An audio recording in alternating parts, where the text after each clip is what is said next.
twebwe twitwa Nzuri Business Group Limited, tukaba turanga amazu ndetse tukanagufasha kubona abakiriya b'imitungo yawe. Niba ufite ikibanza cyangwa se inzu, wagana Nzuri Business Group Limited tukakurangira ndetse tukaba twakuzanira abakiriya. Kuri uyu munsi rero Nzuri Business Group Limited tukaba tugufitiye inzu igurishwa ariko ntabwo iruzura neza, iherereye mu karere ka Bugesera ahazwi nko mu Karumuna. Ifite ibyumba 4, salo ndetse na saramanje, ikaba ifite na toilette ndetse ikaba ifite na cuisine nziza. Irahendutse cyane kuko igiciro cyayo ni $22,000 gusa, zishobora no kuganirwaho.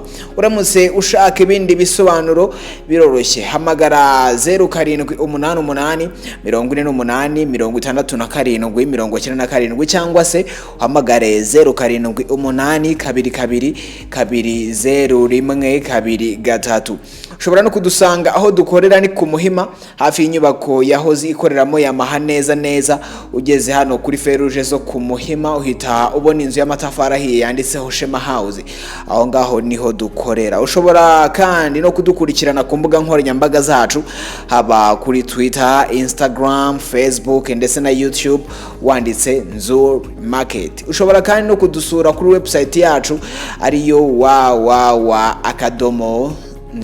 www.nzuri.rw. Iyi ni Nzuri Business Group Limited, tuguhaye ikaze.